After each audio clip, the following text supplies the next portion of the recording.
Muito boa noite. E aí, meninas, tudo bem? Hoje eu vim preparadíssima. Tá chovendo em Salvador. Clima bom, gente. Até voltei a usar preto. Eu vou falar para vocês. Eu tenho uma mala fechada aqui em casa, com as minhas roupas mais assim, Belo Horizonte, montanha, sabe? Ana, sabendo o que eu tô falando. E aí, as minhas roupas pretas todas eu guardei, porque é tipo, sei lá, 90% dessa mala, sabe? Eu gosto muito de usar roupa preta. Mas aqui em Salvador eu meio que abri mão disso, assim, por conta do calor e tal, né? Aí ontem começou uma ventania e é engraçado, a gente vai se acostumando. Vou bater nesse papo até o pessoal ir chegando, tá, gente? Eu sempre dou uns 5 minutinhos pra galera ir se ajeitando na sala. E aí, ontem começou uma ventania e é engraçado porque a gente vai se afeiçoando com o modo de funcionamento da cidade, né? E geralmente quando começa essa ventania, na posição que a gente está de frente para o mar aqui. Não exatamente na orla, mas de frente, dá para ver o mar daqui de casa e tudo. Então a gente já sabe que essa ventania é tempestade que está vindo do fundo do mar, sabe? E aí, quando estava a ventania, estava maravilhoso o clima ontem, super fresco. Eu olhei o céu límpido, límpido, não tinha uma estrela. Aí eu só fiz assim aquela farejada no ar, né? Virei pro meu marido e falei, mas vai chover, porque quando venta assim a gente já sabe. Aí ele, vai chover de madrugada. Eu falei, eu acho que de madrugada talvez não. Deve chover um pouco depois. Pois bem, no finalzinho da madrugada caiu aquela chuva e tá chovendo até agora. É muito engraçado, né, gente? A gente vai se afeiçoando com o modo de funcionamento climático da cidade. E eu não sei vocês, mas aqui, como a gente tem muito contato com a natureza, como é uma cidade que respira, né, mais a natureza, porque a gente está em contato com o mar e tudo mais, a minha relação com o clima, com árvore, com planta, com tudo, mudou. Em Belo Horizonte eu não tinha a mesma conexão. Ah, sim, é Carla dizendo, quando resolve chover, chove. E é extremamente úmido, né? Salvador é uma das capitais mais úmidas e mais chuvosas do país. As pessoas acham que Salvador é puro sol, não é não. O período de estiagem aqui é o período do verãozão, do alto verão. Depois, meu amor, uma almofaiada. O quê? Que é Bicha! super seco. Não, aqui passa longe da secura. Aqui é Passa assim. longe. Mas é um outro jeito de sentir o calor, sabe? Assim, é super estranho. Pronto, Isabela tá chegando. A gente já vai poder começar. Acho que já tá todo mundo aí. Vai faltar mais o Wilfa. Mas o Wilfa falou que vai atrasar um pouquinho, mas vai chegar. Beleza. Tudo bem com vocês? Tudo. Estão tranquilas? Que bom, né? Semana desafiadora aí, mas já estando no final. Eu não sei vocês, mas eu tô sentindo assim. Dia primeiro, deu uma porrada, acabou o mês. Tá passando muito rápido, não sei. Em alguns aspectos eu tenho sentido isso, que tá passando muito rápido, né? Para outros eu gostaria que estivesse sendo rápido, mas tá difícil. Mas vamos seguindo, né? Temos que falar de consumo nesse cenário. É engraçado. Eu não sei vocês, como é que vocês têm percebido alguns dos seus hábitos de consumo. Mas eu escutei ontem de uma menina, ela falando assim: nossa, essa pandemia tem me feito comprar mais do que eu estou habituada. E a gente vai falar um pouquinho disso hoje, né? Vamos dar um panorama aí sobre o personal shopper, consumo na pandemia e possibilidades de atuação. Mas, obviamente, que para eu começar esse conteúdo antes, eu queria entender se vocês já assistiram o primeiro módulo, se tem dúvidas. Vamos abrir as perguntas aí, é o que vocês já viram lá de conteúdo na plataforma? Fiquem à vontade, podem perguntar, tá?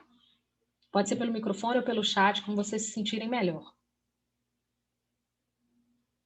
Tô vendo que Carlinha já está se elaborando aí para a escrita. Ou às vezes você tem uma dúvida sobre Eu não consumo. consegui ter, professora, acesso às aulas Oxi, por causa daquele lance lá, né, do site. Eu tentei 2 dias seguidos e não pelo consegui. login antigo também não deu, não? Pelo site antigo? Então, aí que aconteceu o seguinte, a minha senha, eu não lembrei dela mais, você entendeu? Não estava gravada no meu computador, aliás, estava gravada, não sei o que aconteceu, que não estava abrindo. E aí, Sei. quando eu pedia para enviar a nova senha, eu dava página não localizada, página não existente, sabe? É, a migração nossa tá dando esse problema mesmo. Aí eu não tive Tá, acesso. ó, seguinte, toda aula minha, a partir de hoje, eu vou abrir para perguntar sobre o que vocês já assistiram. Se você, aí a gente tem um encontro na semana que vem, dando tempo de você assistir, você pergunta na próxima semana, não tem problema. Nós teremos uma aula extra também, que vai ser uma aula pipoca, né? Que a gente vai discutir o filme que foi votado lá no grupo, que é Os Delírios de Consumo da Beck Bloom, né? Eu vou esperar a gente avançar um pouquinho no conteúdo, porque é uma aula que, assim, eu quero que a gente troque ideias sobre o filme e, claro, que eu vou fazer algumas perguntas considerando o conteúdo do filme e o conteúdo do curso, né? Para a gente debater mesmo, a aula debate, assim. Talvez ela não dure o tempo que a gente costuma durar aqui. Hoje eu vou ser precisa com o horário, tá, gente? Não vou deixar vocês mofando igual na última aula. Mas aí, se, por exemplo, o Garrafa é semana que vem, eu discuto com a escola a possibilidade de a gente rever aí uma questão de horário, né, da aula, enfim, um adiamento, alguma coisa. Vamos ver o que a gente faz para todo mundo entrar no mesmo ritmo, tá? Carlinha falou que ainda não assistiu, beleza. E a outra Carla já assistiu. Aí a Naya falou que começou a ler a apostila para relembrar a aula anterior. Massa. Carlinha, você que já assistiu, tem dúvidas? Até então, Então, na vai lá. verdade, eu assisti hoje, né? Então, assim, para mim foi tranquilo, foi esclarecedor. Eu ainda vou dar uma lida nas apostilas. Acabei de imprimir aqui, que é para eu dar uma lida. Eu gosto de assistir as aulas e ler a apostila ou vice-versa. Primeiro Ótimo, ler, depois assistir, para poder complementar direitinho. ótimo. Os 2 primeiros módulos são módulos que eu trabalho muito com a parte reflexiva, né? Eu vou falar um pouco sobre o consumo de moda, né? O consumo, eu falo das etapas do consumo, que é algo que a gente vai abordar aqui quando a gente for para a parte prática, né? Então, eu vou falar do que é o consumo, que não é só o ato de comprar algo, né? Envolve uma série de processos. E vou falar dos consumos geracionais, tem a parte na apostila, mas tem até um outro conteúdo extra que eu deixei para vocês sobre consumos geracionais, que são bem interessantes, e que hoje a gente vai abordar um pouquinho isso aqui, pensando um pouco sobre tendências, tudo bem? Então, beleza, vocês tendo dúvidas, vocês vão utilizando aqui a nossa aula, o início da nossa aula, sempre para a gente esclarecer dúvidas e a gente dar continuidade e complementar, certo? Vou fazer o meu share aqui, até com a figurinha da nossa Beck, mas antes, aquele momento delícia do final do dia, né? Hoje a gente vai fazer um alongamentozinho rápido, né? Então, bora. Nossa, gente, eu fui escrever um post hoje. Rapaz, eu fiquei uma tarde inteira pensando e lendo para escrever. Como que o negócio é puxado, né?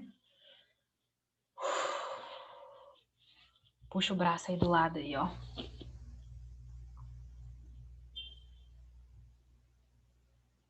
Tá sentindo o ombro muito dolorido? Às vezes a gente esquece de se conectar mais com o nosso corpo, né, gente? Perceber o que ele tá pedindo pra gente. O meu pede flexibilidade. Nossa, e como? Hoje foi um dia que eu não malhei em casa. Então, vamos aquela giradinha aí no ombro. Giradinha de pescoço. Se estralar, é a engrenagem da teacher que tá faltando o olho. Ó. Nossa, não sei se vocês escutaram. Eu já perdi a vergonha, viu? Os barulhinhos que ficam rolando aqui na minha engrenagem. queixo aqui no peitoral, assim, ó. Pode puxar bem para esticar bastante a sua cervical.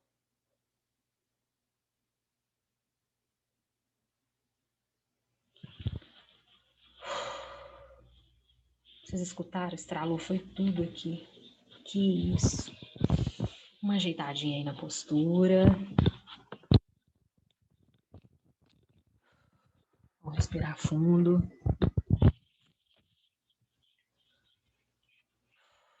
Vamos agradecer, né? Respirar é um dom. Nesse momento, respirar também é um privilégio.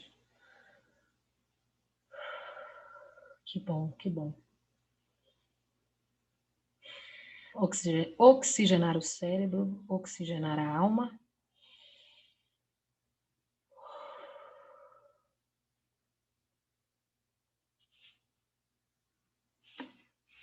E agora sim podemos começar, certo? Sempre gosto desse momentinho para a gente se preparar aqui. Deixa eu perguntar uma coisa para vocês. O que é que vocês já ouviram sobre personal shopper que vai além dessas definições aqui? Porque, olha, em geral, o que as pessoas acham sobre personal shopper, né? É alguém que vai carregar um monte de sacola contigo no shopping. Eu acho que essa é a visão mais senso comum. É alguém que estimula o consumismo. É alguém que estimula comprar marcas de luxo. Então, ser personal shopper é só consumir, né? Moda cara, moda de luxo. É você ser o vendedor de loja, né? Muita gente acha que para ser personal shopper tem que ser o consultor de imagem, ou acha que formar em consultoria de imagem é formar como personal shopper. Já vi módulo do curso de consultoria, um módulo, tipo, 2 horas, personal shopping. Então, tem gente que acha que é isso, né? Tem gente que acha que é só a compra em si, que não existe pós-compras na atuação do personal shopper. Tem gente que acredita que o shopper é alguém que vende tendências. Esse aí sabe tudo de tendência. O negócio dele é vender o que está na moda atual. E muita gente acha que para ser um bom personal shopper tem que participar de lançamento de produtos de moda, né? Tendo que comprar para experimentar, certo? Você só vai poder falar sobre um produto efetivamente comprando e experimentando. Seria ótimo a gente ter essa possibilidade, porque isso nos dá efetivamente, né, uma experiência com o produto. Mas para a gente ser um bom shopper, a gente não tem que pegar todo o nosso dinheiro e sair comprando adoidado. E é extremamente desafiador, viu? Trabalhar como shopper e segurar a onda na hora de comprar, né? Porque você está ali com o cliente, visitando loja, separando produto. Mas tem gente que acha que é isso, que a gente tem que comprar e a gente tem que andar na moda, né? Andar usando as tendências para a gente ser um bom shopper. Não passa por aí. O que mais que vocês já imaginaram, assim, que seria um personal shopper na cabeça de vocês? Tem mais alguma outra coisa que vocês gostariam de comentar, além dessas que eu coloquei aqui? Eu gostaria de falar que, em relação a isso que você falou, na minha primeira formação, foi assim, bem en passant essa questão do personal shopper, tanto que eu fiquei com dúvida na hora que eu fui fazer o meu TCC, né? Eu falei, meu Deus, mas como é que a gente faz assim? Teve uma abordagem, tudo assim, mas não se aprofundou. Então, eu acho que foi por isso que eu procurei o curso, que eu falei, deixa eu entender melhor isso aqui, como é que funciona e tal, até para poder dar um atendimento mais adequado, né? Ao invés de ficar estimulando o consumo desenfreado. Ótimo. Talvez essa pessoa abordou o personal shopper com a ideia do acompanhamento em compras. Muita gente confunde, né? Acha que ser o personal shopper é ir ao shopping e só ir ao shopping, não tem mais nenhum outro lugar para a gente exercer essa prática, a não ser no shopping, né, com a sua cliente. E olha, gente, o shopping é apenas um espaço possível para a gente realizar compras. E quando a gente quer comprar itens novos, porque fazer compras pode ser de itens de segunda mão, né? Então a gente pode ir em brechós ao invés de ir em shopping. A gente pode participar de feiras de trocas, né? Ou de clubes de trocas, Isso faz parte de uma ideia de compra, né? Porque isso está dentro do conceito de consumo colaborativo, tá? Ser um shopper não é só fazer um acompanhamento em compras. O acompanhamento em compras é uma possibilidade dentro do shopper. Eu posso oferecer só o acompanhamento em compras, Luísa? Pode. Claro que pode. A gente vai falar sobre isso. Mas só isso não define uma atuação de um shopper. Alguém tem mais alguma teoria da conspiração sobre o shopper? Ou alguma crença, alguma coisa que alguém já falou sobre personal shopper? Não? Ou tipo, cara, não faço a menor ideia do que seja. O que vocês acham que é um personal shopper? Vou mudar a pergunta. O que vocês acham que um personal shopper faz?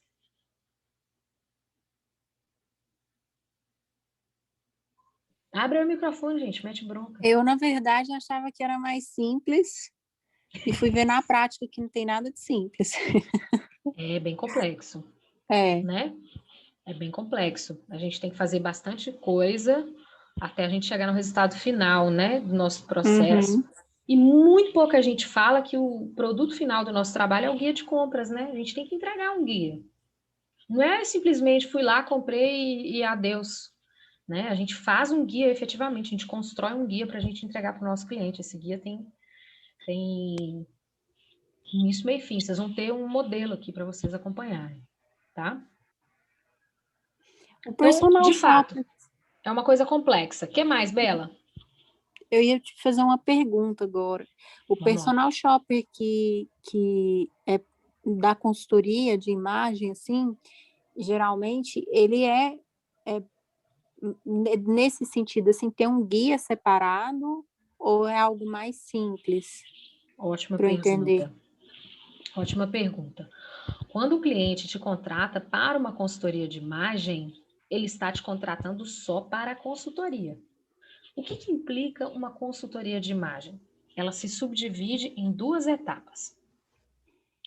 Na primeira etapa, você vai ter um processo investigativo que vai fomentar com informações quant, mas muito mais qualitativas. Quando eu falo quant, não é no sentido numérico, são informações técnicas mesmo sobre o cliente, do tipo, coloração de pele é uma informação técnica, coloração de olhos, de cabelo, né? Tamanhos, tudo isso é informação técnica, tá? E você vai ter todo o processo quali, que é a investigação em profundidade sobre a rotina do cliente, a personalidade dele, investigação em profundidade sobre a personalidade de estilo dele, né? Sobre o gosto pessoal dele, com cores. Pelos objetivos, você também vai pensar a estratégia de cores para esse cliente, né? E você vai trabalhar com a questão da morfologia, seja facial, seja corporal, né? Na facial, você pode ir para a morfopsicologia com o visagismo, você pode ir só para o visagismo. E na parte corporal, você tem uma série de técnicas. A mais utilizada é a técnica da proporção, né, corporal, ou seja, dos tipos físicos. Você tem aí, que eu chamo, inclusive, de, nesse caso, tá, uma avaliação quant. Só entender a proporção é uma avaliação quant. Quali é você perceber, né, o que o cliente traz de visão sobre o próprio corpo, sobre a própria imagem do rosto, enfim. Você tem toda essa parte investigativa. Se a gente for subdividir ela, a gente tem 4 etapas. Objetivos, cores, morfologia e estilo.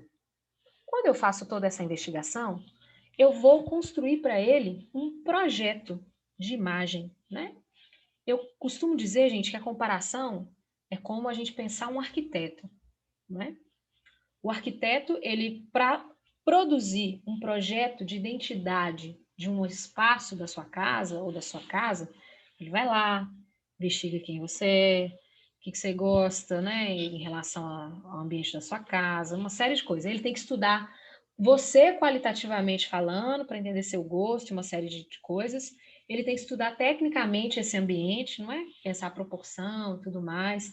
Aí ele vai pensar, por exemplo, as questões de engenharia do ambiente, né? Se pode derrubar parede, se não pode, a questão elétrica, uma série de coisas. E aí ele te entrega um projeto, né? É a mesma coisa com a gente, só que a gente vai arquitetar a imagem do cliente, não é? Então a gente vai investigar esse cliente, quant e quali, e a gente vai chegar a esse projeto. Quando você constrói o projeto de identidade visual, o guia de identidade visual, né, o projeto de imagem, você tem que apresentar esse projeto para o seu cliente, certo? Essa apresentação, ela passa por uma revisão, você tem, né, que oferecer ao seu cliente o direito de uma revisão, porque, obviamente, gente, que uma coisa, por mais que você tenha, né, uma investigação em profundidade do seu cliente, você tem uma visão como stylist. E o cliente, ele tem um outro repertório. Você está apresentando para ele um repertório novo. Dentro desse repertório novo, vai existir o que a gente chama de acomodação visual. Já ouviram falar disso? O que é acomodação visual? É um processo racional sobre essas mudanças que serão aferidas à imagem desse cliente. Então, se você mora num determinado ambiente e daqui a pouco esse ambiente muda todo, você vai ter estranhamento, não vai, com a casa? Você vai falar, nossa, mas era de outro jeito. Aí você começa a ter que se ambientar com o espaço, onde é que estão as coisas, para você não trombar nelas, não é? Para você encontrar outras. Do mesmo jeito né, o tipo de mudança que a gente pode propor na imagem e a implementação disso. Então, a implementação requer uma acomodação visual. A gente tem que racionalmente ir processando aquela informação até ela se tornar, né, acomodada à nossa própria perspectiva diante do espelho. E para a gente passar por esse processo, a gente apresenta o projeto, escuta o cliente, pode ser que você tenha ali uma proposta de algum tipo né, de look, de composição de cor, de composição de coloração capilar, de corte de cabelo, se você for uma pessoa que vai para a área, né, da morfofacial aí, visagista, enfim. Que o cliente pode falar assim, não, isso aí realmente não dá para mim, eu preciso de outra proposta. Então, você faz as acomodações no projeto, apresenta, e aí, gente, aí vai uma segunda parte, que é a aplicação prática do projeto. Certo? Como é que funciona a aplicação prática desse projeto? Vou fazer o comparativo com o arquiteto. O arquiteto te dá o opcional. Ou ele te entrega o projeto, você se vira, você contrata a equipe que você quiser, você contrata um engenheiro, você vai lá comprar as coisas sozinhas, etc, né? Ou você, né, tem o acompanhamento dele. Tem arquiteto que dentro da proposta oferece um acompanhamento ou dois para você escolher. E tem arquiteto que vai falar assim, ó, te ofereço um acompanhamento ou nenhum. Se você quiser que eu te acompanhe na execução do projeto, é outra história, é outro valor. É a mesma coisa na consultoria, gente. Você vai dar a possibilidade do cliente dele ter esse acompanhamento, né, da instauração, digamos assim, desse projeto de imagem. Nesse acompanhamento, você tem a parte de compras. O que inclui a parte prática, né, do projeto de imagem do nosso cliente? A reestruturação do guarda-roupa, tá? A montagem de looks. E aí, durante esse processo, reestruturar e montar looks, a gente tem a parte de compras, né?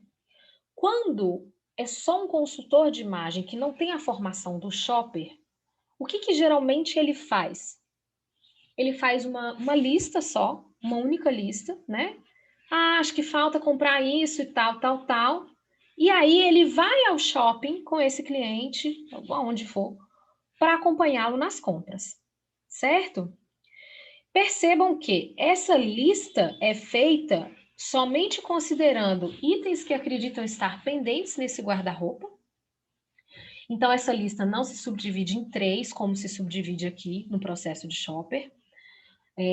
Não há também digamos assim, um planejamento financeiro, né? Qual é o mínimo, qual é o máximo. Você não tem a menor obrigatoriedade de ir antes ao shopping selecionar peças, tá? Você só vai fazer esse acompanhamento. Tem consultora de imagem que oferece um acompanhamento em compras de 1 hora, por exemplo. Eu acho muito pouco, de verdade, assim. Eu, Luísa, não dou conta de uma prática com apenas 1 hora de acompanhamento em compras, se um cliente me contrata para consultoria e não me contrata como personal shopper, tá? Se o cliente quer que você só o acompanhe, o seu papel é único e exclusivamente esse. No momento de fazer uma reestruturação, você elabora uma breve lista e você vai ao shopping procurar esses produtos com ele lá na hora. O processo de shopper é diferente, tá? Aí finalizando, né? Só para concluir o raciocínio aqui da consultoria. Então você faz esse acompanhamento em compras. Em geral, aí você geralmente compra antes e monta o look depois, né? Então faz a reestruturação, compra, monta o look e finaliza o processo com a entrega do dossiê. Porque aí você vai incluir no guia as fotos das montagens de looks, com as dicas finais. Ok? Pronto, aí você encerrou. O shopper significa sentar, investigar como que esse cliente compra, com que frequência, aonde, o que ele costuma procurar nessas lojas, o que é importante para ele. É muito fundamental entender nesse processo o que ele está buscando em termos de mudança comportamental no consumo de moda. Mudança comportamental pode ser aprender a consumir sem culpa, ou evitar o consumismo, ou aprender a comprar em brechó, ou aprender a fazer um planejamento de compras, né? Você tem uma série de fatores. A gente vai adentrar isso um pouquinho mais para frente, tá? E você tem os objetivos funcionais, que é do tipo, eu preciso comprar mais peças para o trabalho, eu preciso comprar mais itens, aprender a comprar itens de segunda mão, especificamente tal produto, eu quero conhecer marcas novas, eu quero ir em novos espaços aqui na cidade, eu nunca fui nos brechós da cidade, isso tudo é objetivo funcional.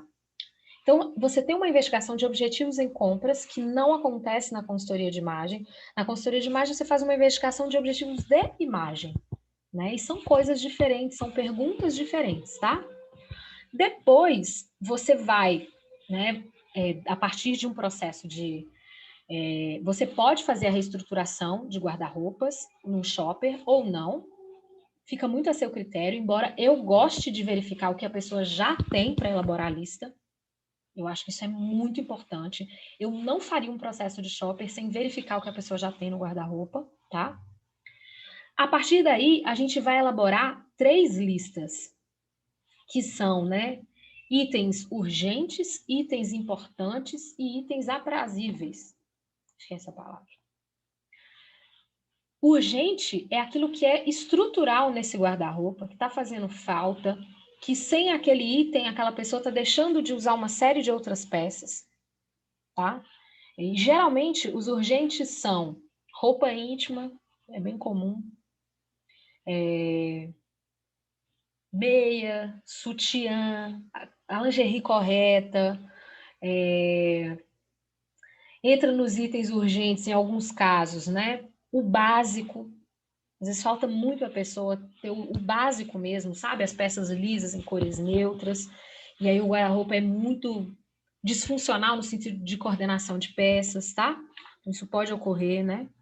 Importante, é algo que faria diferença para esse guarda-roupa, por exemplo, um item de qualidade superior, poderia ser um pouco mais caro, faria uma diferença, mas é algo que pode ser comprado num médio prazo. E aí, inclusive, cada lista tem um prazo diferente. Tem curto, médio, longo prazo.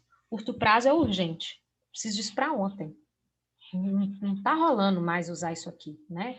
Aí, obviamente, que cada cliente vai ter o seu urgente, né? Eu dei aqui um geral, mas pode ser que o caso do seu cliente seja outro. E dependendo da ocasião pela qual ele te contrata para comprar, pode ser especificamente para uma ocasião, né? Nem todo cliente tem absolutamente todas as 3 listas para preencher. Mas você pensar em critérios como urgente, importante e item de sonho, de luxo, né? Isso é fundamental, tá? E aí, o que acontece? Quando você vai para a última parte, são as compras de longo prazo. Um item de sonho, algo que a pessoa sempre quis ter, que não é algo que é estrutural naquele guarda-roupa, né? Mas é algo que faz parte do sonho de consumo daquela pessoa e que ela pode se planejar para isso, tá? Então, veja, olha só o tanto de coisa que você já fez que você não faria numa consultoria de imagem, certo? Quando você tem as listas, você tem que entender qual é a média de custo que esse cliente vai pagar por esses produtos, tá? Essa média de custo, quem vai determinar vai ser o seu cliente, certo? Não vai ser você. Então, você vai ter que anotar essas médias de custos, né? Isso é importante para você saber em quais lojas você vai selecionar essas peças. E, obviamente, o que é que você vai procurar no shopping, né? Tudo. Embora o foco é comprar os urgentes e dentro da construção do guia, você deixar lá as orientações para os itens importantes e os itens de sonho. Mas aí, gente, existe uma coisa na prática do shopper que às vezes você chega no momento, né? Por exemplo, o seu item urgente é um item de verão e você está em pleno inverno. Você vai ter super dificuldade de achar o produto. Embora hoje você ache muita coisa online, né? Mas pode ser que o seu item de sonho, por exemplo, e aí, claro, né, se o seu item urgente está difícil de ser encontrado, você vai dar prioridade para um outro de uma outra ordem ali de prioridade. Ou o item de sonho tá, sei lá, com 60% de desconto. Dificilmente você teria outra oportunidade de comprar aquela peça. Tá dentro do orçamento daquele cliente total. Então, que ótimo! A gente vai ter que aproveitar essa oportunidade. Então, uma grande questão do shopper é ele pegar o orçamento do cliente e, como quem diz, né, fazer do limão a limonada. Né? Então, assim, se eu tenho, sei lá, 20 itens para comprar com R$1.000, o bom shopper vai encontrar esses itens e, preferencialmente, ainda sobra dinheiro, pelo menos com café. Você entendeu? Essa é a vibe do shopper, né? Saber ser um bom planejador financeiro, um bom negociador. E aí, todo o processo de compra é diferente, porque você vai ter que selecionar essas peças antes, você tem que saber o prazo de seleção, que às vezes não é fácil, né? Porque não adianta você selecionar uma semana antes. A loja não vai reservar esse produto uma semana para você. Né? Se você vai, por exemplo, em época de promoção, não tem reserva de peça. Então, já é um outro rolê para você dar conta. Quando você leva o cliente, você já tem, né, os produtos a serem apresentados e você ainda tem que ter um plano B, que às vezes você apresenta uma penca de produto e a pessoa fala assim, não gostei de nada. Você fala, puta, lascado, né? Então, você sempre tem que ter um plano B. O que é um plano B nesses casos? Um produto um pouco mais caro do que a gente tinha planejado, mas que talvez compense. Ou um produto mais barato, que às vezes o cliente tem preconceito, mas que pode ser interessante, né? Algumas opções, carta na manga, tá? E aí você tem que experimentar com o cliente tudo, você tem que avaliar tudo, né? Você tem que, enfim, seguir ali os critérios, aí lembrar dos objetivos. Depois que você passeia por todas as lojas, você ainda senta, conversa, avalia tudo que foi experimentado. É o ideal fotografar, olhar as imagens, pensar, para o cliente decidir se ele vai comprar mesmo ou não. Ir à loja pagar é algo que você não precisa necessariamente estar com o cliente. Em geral, o cliente, quando paga a compra, eu fico na porta da loja aguardando, entendeu? Nem vou lá no caixa com ele, né? Até porque pode ser deselegante, né? Você tá lá, a pessoa tá lá passando cartão, você tá lá em cima, né? Acontece alguma coisa, então aí você tem todas as orientações também para dar para ele, qual é a melhor roupa para ele ir fazer essa compra. Se ele vai fazer, né? Se ele vai gastar R$2.000 numa vezada ali naquele encontro, avisar a operadora do cartão. Então tem uma série de procedimentos. Acabou por aí? Não, você vai dar continuidade, né? Essas roupas, né? Esses objetos que foram comprados. Chegar em casa, é legal você ter uma outra montagem de looks, né? Depois que você faz as compras. Isso se você é um shopper que tem a capacitação para montagem de looks. Então, você faz a parte de montagem de looks, né? Testa, vê se os produtos funcionam, etc. Daí um tempo você faz um feedback, um recall ali, aí tá usando, como é que tá, o produto durou, lavou, como é que foi, pós-compra, né? Uhum. E a médio e longo prazo, você vai trocar ideias com esse cliente para oferecer para ele possibilidades de reuso dessa peça, ou de doação, ou de descarte, né? É um contato ad contínuo. E uma coisa que a gente sabe, gente, é que todo mundo compra sempre, né? Em maior ou menor frequência, você está sempre tendo que renovar alguma coisa no guarda-roupa. É O verdade. processo de shopper é um processo continuado. Você pode ser esse shopper do seu cliente por quanto tempo ele quiser.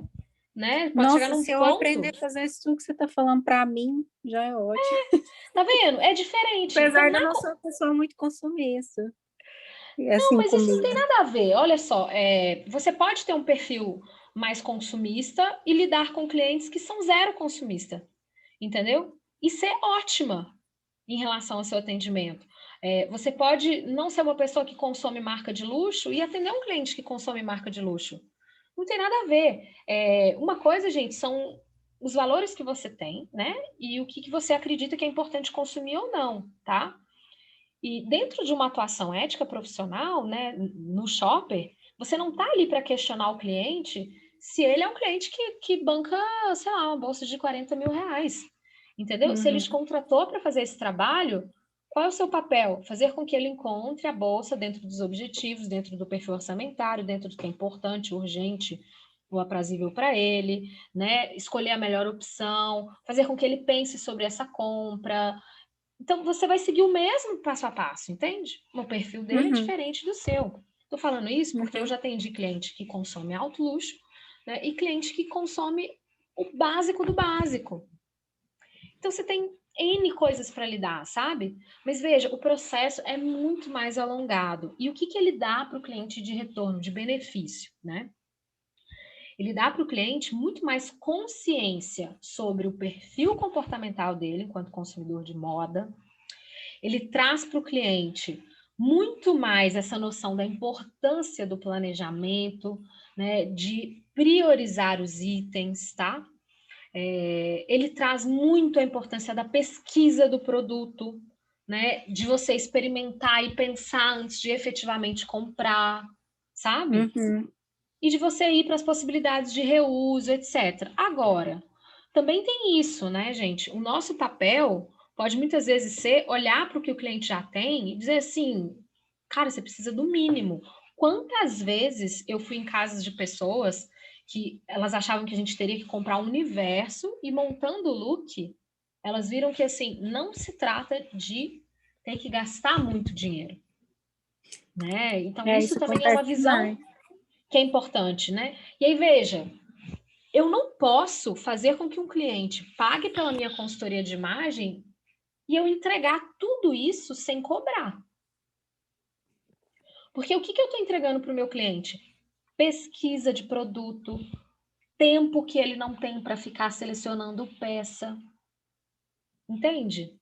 Isso tudo demanda tempo da gente, né? É. E aí, o que acontece? No final disso tudo, você ainda vai ter que produzir para ele com o que sobrou. Tipo, isso a gente acabou não encontrando, não comprou, etc. Você tem que reatualizar isso nas listas, né? E elaborar o guia. E o guia tem que ter os objetivos de compras, tem que ter as listas de compras pendentes, tem que ter as lojas, as indicações, né? Imagens ilustrativas de produtos que ele deve procurar. Uhum. Então, é um processo totalmente assim. Ele é parte da consultoria, mas ele é muito mais profundo do que fiz uma listinha e fui lá e acompanhei as compras. Entendeu? Essa Embora parte você possa de. ser convidada a fazer isso. Tipo, Bela, desculpa te interromper, só para eu finalizar. Bela, olha só, eu tenho uma festa, eu não tenho nenhum vestido para ir, e eu preciso que você me ajude a comprar o look da festa. Uhum. Vamos fazer uma lista. Ainda assim, eu veria o que o cliente tem de acessório, de calçado, de bolsa, né? A gente vai fazer uns cases assim simulados, tá? Então, beleza. Eu vou lá, verifico que o cliente, sei lá, tem uma sandália legal que dá para ele usar e um brinco. E aí, o que a gente pode pensar? Ah, vamos pensar numa bolsa. Não tem nenhuma clutch. Eu vou comprar para ele uma clutch multicolorida, cheia de pedraria? Não é melhor ele ter uma básica, que aí eu Uhum. vou pensar que ele vai usar com mais coisas, que ele pode usar às vezes num jantar, né, numa outra circunstância que não seja só essa festa, né? Óbvio, é o sonho de consumo ter uma clutch, tipo aquelas da... Esqueci a marca, gente, acho que é Isla, que são ultra mega elaboradas, né, e tal. Claro, maravilhoso, mas assim, é o funcional. Então, seu papel é muito fazer essa pessoa refletir sobre isso também, né? É o Uhum. funcional, etc. Ah, mas é o meu estilo, eu vou usar só desse jeito. Bom, aí a decisão final é sempre do cliente, Mas o seu papel lá é fazer ele refletir sobre uma compra que vai ter o quê? Mais versatilidade dentro das possibilidades dele. Óbvio que aliar isso a uma análise de estilo é fantástico, mas não necessariamente é isso que você vai fazer, né? Entendi. Então, beleza. Você vai ter uma lista só, você não vai ter essas 3 listas. Comprou, tá pronto, entregou o look ali, mas seu papel vai ser achar o melhor custo-benefício para ele, pesquisar lojas talvez que ele nunca foi, né? Às vezes você vai encontrar essa bolsa, por exemplo, tá, mas o sonho dele é ter essa bolsa. Talvez essa bolsa esteja num brechó a um custo super incrível, entendeu? Aí, nesse caso, você não precisa entregar um guia de compras para ele. Então, você pode ter uma solução de shopper mais em conta. Tá? Você precisa fazer todo esse processo que eu falei para vocês, mas um processo em shopper completo é um processo excelente para quem está, por exemplo, querendo, né, comprar itens novos do guarda-roupa, zerar guarda-roupa. Isso abriu a minha mente para um problema que eu tô, não é um problema, eu estou tendo um ponto com 2 clientes minhas agora. Por incrível que pareça, assim, a primeira vez que eu pego e coincidiu o concurso, ainda bem. Eu geralmente não colocava personal shopper na consultoria por insegurança. Eu fui descobrir isso. Eu falava, não vou colocar não, porque eu deixar por opção para cliente ver, aí eu fui descobrir que na verdade era insegurança também, né? Porque agora eu estou fazendo curso.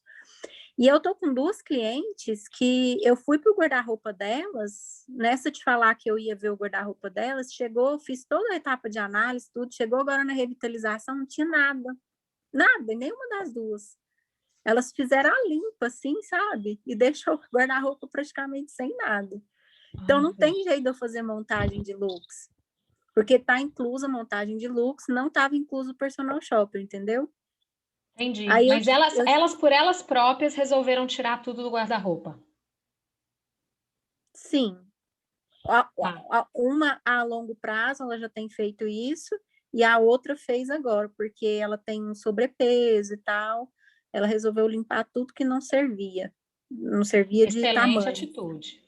A gente tem que ter o guarda-roupa para eu tudo agora. na verdade, implicitamente incentivei ela a fazer isso, porque eu já fui falando o que seria o detox e tal, de guarda-roupa. Eu acho que ela, na hora que eu cheguei lá, ela já tinha limpado tudo. O que eu te digo? Eu sempre oriento e gosto muito de estar presente nessas etapas. Eu penso que, às vezes, o cliente, por si só, ele entra num processo, porque, assim, gente, o guarda-roupa é uma parte muito sensível, tanto de uma consultoria de imagem quanto de um personal shopper, tá? Abrir um guarda-roupa não é só ver roupa e acessório do nosso cliente, é ver toda a história dele ali dentro. Por quê? Porque você vai ver dali sair o sapato que ele usou, sei lá, vou te contar coisas que já aconteceram comigo, né? Que usou no casamento, que já acabou, entendeu? O mobile para criança que nunca chegou no casamento e que ficou lá de lembrança. A roupa que já não serve mais. A lembrança da peça que era da mãe que já faleceu. Então, são muitas e muitas histórias que saem do guarda-roupa.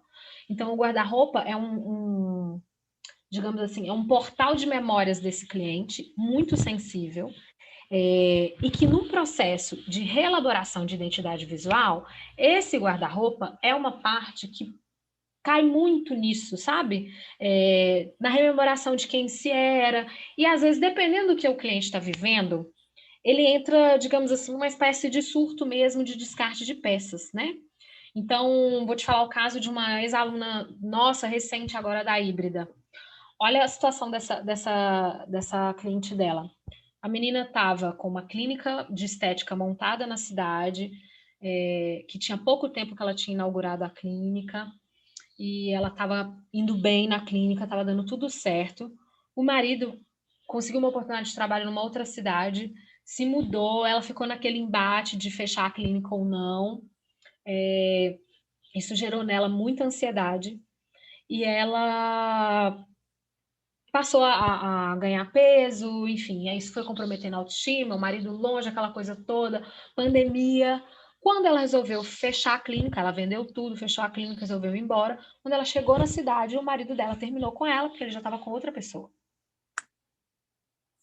Aí ela voltou para a cidade, entendeu? E contratou a menina para fazer a consultoria de imagem. Nossa, e aí, qual que era a queixa dessa nossa aluna? que ela não quer abrir mão do guarda-roupa de jeito nenhum. Que ela, tipo assim, tem extrema dificuldade de jogar as peças fora, embora ela não use, etc. Aí é um outro caso, né? Mas assim, ela poderia também ser aquela pessoa que, tipo, vou destruir, vou tirar absolutamente tudo e vou jogar fora. Então, um cenário de crise na vida generalizado, né? Crise na vida conjugal, crise na vida financeira, porque o trabalho acabou, sabe? Aí crise na própria identidade, né? Assim, quem sou eu, sem a clínica, sem marido, voltei para essa cidade, a Nossa, Deus dará, entendeu? imagina a dor dessa menina. Então, eu nunca gosto de fazer com que a minha cliente faça essa etapa sozinha. Por quê? Porque eu estou ali para auxiliar ela a entender que aquele guarda-roupa faz parte da história dela.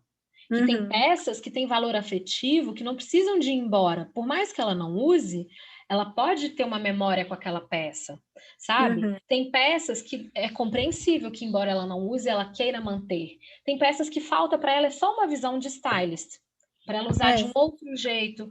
Tem peça para ela que vai ser importante dela rever a configuração, né? Então, ela pode transformar esse usado em novo, ela pode consertar algumas peças. Às vezes, pequenas transformações fazem toda a diferença. Então, o papel de uma consultora, tanto quanto de um shopper, gente, é de multiplicar esse guarda-roupa com tudo que tem dentro dele, ou com quase tudo, né? Então, dá possibilidades antes de pensar no descarte, tá? Aí, no caso dessa menina, o que eu orientei para ela? Não implica com o fato dela não abrir mão dessas peças. Essa mulher já perdeu muito. Por que você acha que ela vai abrir mão das roupas? Sendo que as nossas roupas são praticamente, são a nossa pele, gente. Hoje, né? A nossa segunda pele. Por quê? Porque é isso, tá o tempo inteiro em contato aqui com a gente, né? Então, assim, igual eu falei para ela, talvez abrir mão das roupas agora é meio que desconstruir, talvez a única coisa que ainda resta da identidade dessa mulher.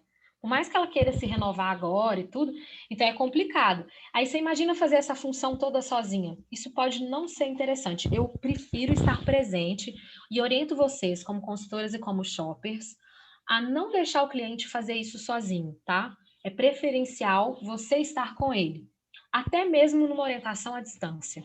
Você orientar no que fazer, acompanhar, né? Eu acho que isso é muito importante, porque às vezes a pessoa abre mão de coisas que não deveria abrir. A pessoa dá uma surtadona. Não, ela fez por livre e espontânea vontade dela, né? Ela já até sabia desse detox. Não, aí é uma outra história, né? Assim, você também não pode controlar tudo que o seu cliente faz, mas, né? de fato, mesmo que eu acho que se tivesse essas peças lá, não serviriam, né? De todo jeito, eu faço a caixinha de Pandora, que eu falo com elas, né? Que aquelas de apego, né? Aquelas peças de apego vai para essa caixinha. Mas a minha dúvida maior era assim, sabe? Do personal, como que tratar depois que eu fiz, assim, esse trato com elas. E o que eu faria como é que fala? De falar para elas assim que agora vocês precisam, né? Porque não vai ter montagem de looks. E minha preocupação maior, a gente não achar as peças e não ter as peças para eu fazer essa montagem de look agora. Bom, eu acho que você não tem que se preocupar em achar absolutamente todas as peças, porque isso realmente é difícil, às vezes, de encontrar, né? Outra Mas aí, coisa nesse que caso, eu faço o quê? Eu coloco esse guia ou eu... Não, tipo se assim, você não fechou sugestões? isso com elas, se você não fechou isso Não, com se elas na elas proposta, fecharem o personal. aí sim, você tem que ter o guia de compras, né? O que eu recomendo também, gente, nesses casos, assim, né? Dificuldade, às vezes, de achar um produto. Na loja vai estar o produto da estação vigente. No brechó tem produto de tudo quanto é jeito. Entendeu? Que isso é legal também, né? De você pensar. O que não está na loja pode estar no brechó, sabe? Abrir a cabeça. Se você não conhece os brechós da sua cidade, vai pesquisar sobre isso. Se você não conhece brechó online, vai pesquisar. Porque tem várias coisas que a gente pode fazer. Tem as lojinhas do Enjoei da Vida, né? Tem várias possibilidades, tá? Então, veja bem. O personal shopper, ele tem que ser um profissional... Primeiro, ele tem que entender de comportamento de consumo. E comportamento de consumo não diz respeito só à compra. Diz respeito a como usar, o que retém, né? Diz respeito a como que se compra usado. Então, ter essa curiosidade, acompanhar, né, tendências em termos de comportamento de consumo, especialmente de moda, tudo isso é importante, tá? Outra coisa, identificar fatores motivacionais, né? Especialmente os fatores emocionais. Se tem uma coisa que a gente não pode dizer sobre os nossos processos de compra, é que eles são hoje baseados meramente na função racional. Os apelos são todos emocionais, gente. Quando eu escuto dessa menina, né, que ela tem comprado muito, minha primeira pergunta é o que e por quê? Minhas duas primeiras perguntas, né? Por que isso? Qual é a minha curiosidade? Por exemplo, se eu for entender o que ela está comprando, né, eu posso pensar em milhões de coisas. Roupa, por que a gente compra roupa, né? Se eu for pensar em a nível psíquico aqui, tem várias coisas. Primeiro porque a roupa, ela é quase que um abraço no nosso corpo, né? Dependendo da roupa, você se sente abraçado, ela está em contato com o seu corpo. O ato de você vestir algo é sentir esse toque. A gente está muito necessitado de toque, porque a gente está distante. Outra coisa, a roupa nova, acho que eu falei disso na última aula, não lembro. A roupa nova, eu falei isso na live, na verdade, sobre shopper, né? A roupa nova, ela é quase que uma incitação a uma expressão da nossa identidade. Porque a roupa que a gente já usa é uma roupa adaptada ao nosso corpo, não é? Ela já tem um pouco o nosso formato, o calçado já está laceado, a roupa nova não. Então, ela está sempre nos convidando a impor através ali do nosso corpo, né? Uma espécie de expressão da nossa identidade. Isso não é uma coisa que eu tô falando sozinha, que tem uns livros que eu leio e tudo mais, tá? Então, assim, o gesto de comprar roupa na pandemia é um gesto interessante, porque ele tem significações emocionais, fora aquelas que são de ordem subjetiva, que a gente vai escutar do nosso cliente, né? Do porquê de comprar essa roupa, o que está envolvido nisso emocionalmente. Escutar isso do nosso cliente é muito importante, porque isso faz com que a gente entenda o que o move, e muitas vezes o que o move na direção errada do consumo. Dois exemplos. Se você é, por exemplo, um cliente que é extremamente sensível aos apelos emocionais, que gosta muito de ser paparicado em loja, que adora chegar na loja e ter suquinho, comida, entendeu? A gerente chegar e sentar contigo, mas seu objetivo é consumir menos. O que você vai fazer nessa loja, meu amor? Que está muito mais voltada para reforçar a sua necessidade emocional, né? Então, cuidar dessas coisas todas, tá? Estudar tendência é importante? Claro, estudar lançamento de moda é importante, porque tem consumidor, né? Tem gente que vai buscar a gente para atualizar o guarda-roupa. Às vezes é só por uma ocasião específica que essa pessoa quer que você compre com ela, tá? Então, isso tudo entra em questão. Técnicas de personal stylist que tem aqui contemplando no nosso curso é importante. Então, saber como que uma peça cai bem no corpo, saber o que é importante na hora de montar um look, isso tudo a gente tem que saber como um personal shopper de moda, né? Eu posso atuar de maneira independente? Claro. Tanto é que vocês vão fazer o curso aqui, eu sei que muita gente já fez a parte da consultoria, mas eu já tive cliente que veio da engenharia, entendeu? A menina fazia doutorado em engenharia, ano passado isso, morava em Nova York e resolveu que ia fazer o shopping, queria atuar em outra coisa e tal, e tinha um projeto super legal. Ai, gente, vocês estão ouvindo? Peraí, deixa eu fechar minha janela aqui. É algum caminhão aqui na porta.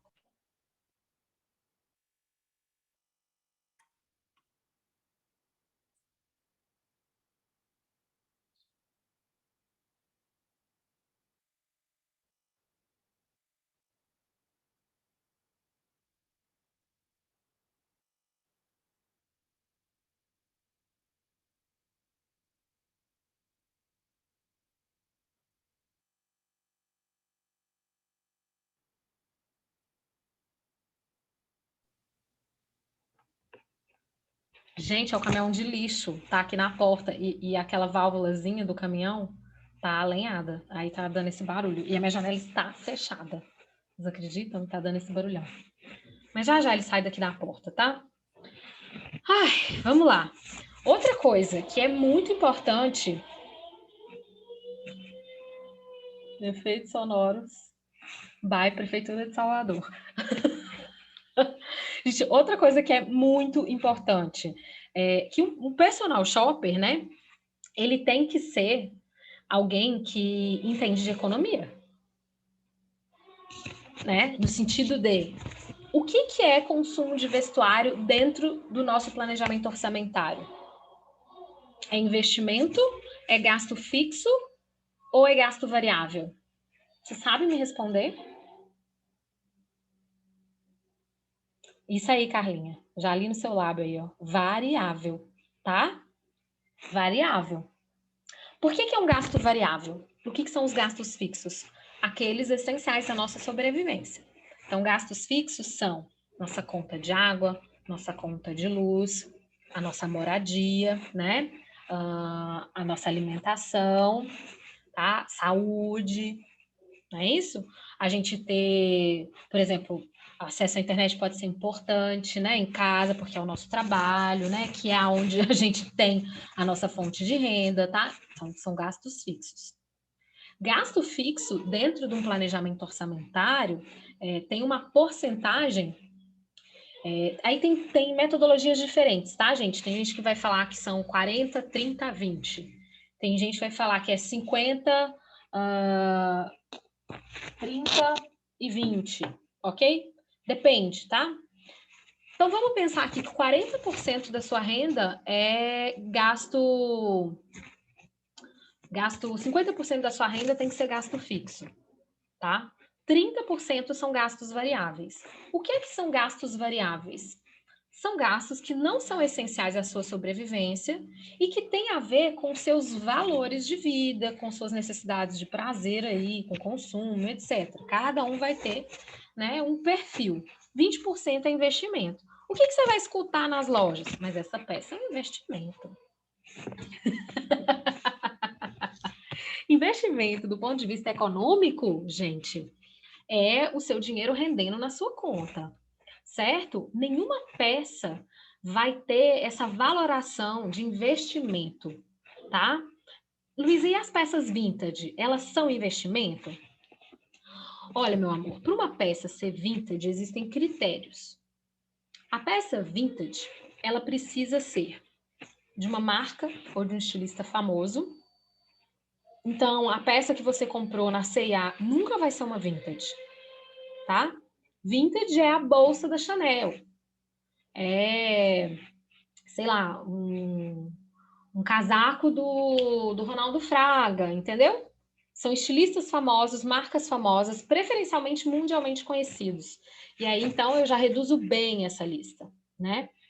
Que você tenha pelo menos 20 anos no seu guarda-roupa. 20. Não sofreu nenhuma avaria, então é uma coisa que está intacta, que está, né? Preservada, para ela ter um valor de mercado. Então, a bolsa Chanel, que a Tássia Naves herdou da avó, é um vintage com um valor de mercado que pode ser interessante. Agora, a bolsinha da C&A, meu amor, é só velha mesmo, não tem mais o que fazer, entendeu? Não é investimento. E veja, olha o tempo que leva para você colher o resultado de um investimento nessa bolsa. Tudo mais, gente, é gasto relativo. Então, roupa, acessório, etc. Tudo bem que você precisa da roupa. Ah, Luísa, mas roupa não é a sua sobrevivência também? Você precisa de se cobrir, você não pode andar pelado, você tem que se proteger do clima. Claro. Mas, dentro da nossa lógica hoje, roupa é um supérfluo. Tá? Ela não vai ser tão essencial. Você pode ter o básico do básico, entende? Mas ela não é essencial à sua sobrevivência, né? E é isso que a gente tem que considerar. Então, por exemplo, às vezes que as pessoas não têm noção é da quantidade que se gasta, né, com um item que é variável e que não pode superar o fixo. Gente, sabe como que eu aprendi isso? Eu fui fazer um curso de economia pessoal, né, economia financeira pessoal. Excelente, inclusive, que eu recomendo muito, que é da Escola Conquer. Não sei se já ouviram falar. Fiz ele de maneira gratuita. Parte do meu processo de educação financeira, porque eu custei a entender isso na moda também. Né? Custei a entender. Né? E já cometi altos vacilos por conta disso. Então, assim, a gente tem que entender de economia, e não é só nesse sentido, tá? Se você, por exemplo, tiver um cliente que é de fora, você tem que entender de moeda, de conversão de moeda, você tem que entender de imposto, porque se ele vai fazer uma compra no cartão no exterior, vai vir um imposto em cima que você tem que calcular dentro do valor médio que ele te identificou para um produto, tá? Tô falando isso porque, por exemplo, já fiz uma lista de compras para uma cliente, que a princípio ia fazer as compras no Brasil, isso há um bom tempo atrás. E ela conseguiu viajar para os Estados Unidos, então ela transferiu todo o planejamento para lá. Isso significou, gente, rever toda a questão orçamentária. Por quê? Porque ela ia fazer a compra lá, vai fazer no dinheiro ou no cartão. Esse dinheiro que você comprou já vai ter o imposto. Você está entendendo? Então, assim, se, por exemplo, você tinha que gastar, sei lá, se aqui no Brasil ela ia comprar uma bolsa de couro a R$ 600, quanto que essa bolsa custaria para comprar lá fora, e o custo dessa bolsa vai ter que estar incluído o IOF, pelo menos. Entendeu? E aí a gente teve que fazer toda a conversão do orçamento em dólar, ver a questão do IOF. Depois a gente até fez um estudo comparativo, assim, do que ela gastaria se ela tivesse que fazer a compra aqui e o que ela gastou lá. Lá ficou mais barato, na época que ela foi. Porque hoje, né, gente, tá complicado. Mas você tem que entender disso tudo, tá? Então, para ser um bom planejador de compras, tem que entender de economia. E a gente tem que saber fazer uma coisinha que eu chamo que é cálculo inteligente, né, da compra de moda. O que é isso? Pensa que o que você compra, como é que a gente entende, né, como rendimento financeiro o que a gente compra? A gente dilui o custo pelo uso, tá? Então, vamos supor que se você pagou R$ 500 numa peça que você usou 2 vezes, por cada uso você pagou R$ 250, certo?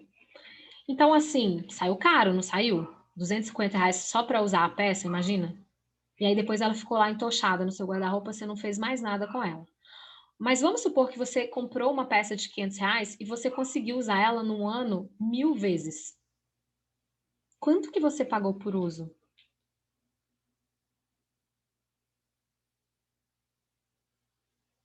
50 centavos. Então valeu a pena, né? Então essa peça te rendeu mais. A peça que está parada no seu guarda-roupa, num pensamento financeiro, é como um dinheiro que você bota na sua conta e ele não rende, mas você também não pode gastá-lo. Você não saca ele, você não tem como debitar, nada. É um dinheiro parado, sem render, sem poder gastar. Quantos dinheiros parados você tem no seu guarda-roupa? Né? Então, essa ideia ela é importante, tá? E uma coisa que é fundamental, né, assim, da gente considerar aí, é que, por exemplo, isso, gente, estou falando, mas serve tanto para um perfil de quem consome muito, para quem consome pouco, tá? Porque o drama das mulheres que consomem pouco e quando consomem sofrem muito, é que elas sempre se sentem extremamente culpadas de comprar algo com medo de faltar para um filho, para um orçamento familiar, etc. E para elas o planejamento é tão importante quanto, tá? Porque às vezes elas também não têm essa visão do planejamento, né? Então isso tudo tem que entrar, né? Entender um pouquinho de economia doméstica é muito importante. Até para a gente poder trazer essa informação para o nosso cliente e ele entender como é que ele vai planejar esse gasto. É óbvio que você não precisa de saber qual é a renda dele, tá? A gente não precisa fazer essa pergunta para o nosso cliente. Quanto que você ganha no mês? Não tem necessidade, mas explicar para ele que aquilo faz parte de um gasto variável, que tem que ser planejado, que não existe um retorno financeiro daquela peça, né? Que o que você vê como um argumento de venda de investimento, a gente vai pensar mais em critérios para comprar um produto para ele ser durável. Mas para ele ser durável, não adianta só comprar um produto durável, tem que saber cuidar. Então, tem uma série de fatores, né, incutidos aí nessa ideia do que é investimento na moda, né? E investimento é uma peça que você pagou, usou muito, durou bastante e, óbvio, que você soube cuidar dela. Se o cuidado for facilitado, melhor ainda, né? Porque você tem um custo-benefício excelente, certo? Bom, e mais do que fazer compras, é você dar a possibilidade para o seu cliente de reuso, de doação e até mesmo de descarte, né? Do cliente entender o que cada coisa significa, tá? Então, você é uma ponte hoje com projetos que estão acontecendo na área da moda que pouca gente conhece. Um dos projetos que vocês vão conhecer é o da Maiana, que é um projeto de troca, né? Que é um projeto de consumo colaborativo, super interessante, é um clube de trocas, que é uma possibilidade, tipo, o que eu faço quando eu estou aqui fazendo essa reestruturação, não quero mais essas peças, mas eu também não quero comprar peças novas. Como é que eu trabalho com esse cliente? Vai para o consumo colaborativo. Lá na Maiana, por exemplo, é R$ 45 que você paga para fazer a troca com ela lá. Você leva suas peças, eu não sei exatamente a logística, assim, mas eu sei que se você paga esse valor, você leva as suas peças, ela tem lá outras peças no acervo. E pronto. Também existem os aluguéis hoje, né? Os armários compartilhados. Você tem várias outras opções, né? O que você tem que pensar é que você não precisa dar só um caminho para o seu cliente, né? Só um caminho não tem necessidade, tá? E como é que você pode atuar como shopper? Vamos lá, possibilidades para vocês abrirem a cabeça, né? Hoje é para a gente ficar enlouquecida com oportunidades. Primeira coisa, óbvio, você pode ter o cliente final aqui como alguém que você vai trabalhar para consultoria em compra. Pode ser o processo completo de shopper, como eu já descrevi para vocês, como pode ser também, gente, uma compra pontual. Inclusive, aproveitando algumas dessas datas, né? Por exemplo, a próxima data comercial agora é Dia das Mães. Então, você pode ser o shopper que vai fazer essa pesquisa de produtos para o Dia das Mães em relação a vestuário, em relação a acessório, né? Você pode oferecer essa assessoria, tá? Clientes do varejo. Sim, você pode ser um personal shopper de uma loja, seja uma loja multimarca, seja uma loja marca própria. Isso pode acontecer. Você pode criar um projeto para uma loja, né, e atuar como shopper. Você vai entender quem é aquele consumidor, o que ele está buscando. Você vai fazer a lista de compras com ele dentro daquela loja. Você vai fazer a pré-seleção de itens. Por que isso é possível? Gente, eu fico vendo, né? Você vai numa loja de itens para casa, tem lista de casamento. Não tem? Chá de bebê tem lista. Eu não entendo porque as lojas até hoje não têm lista do guarda-roupa essencial. Vocês podem oferecer isso para algumas lojas, entende? Porque a mesma coisa já acontece com outras lojas, se esse é o seu rolê, né? Se é isso que você quer fazer, tá?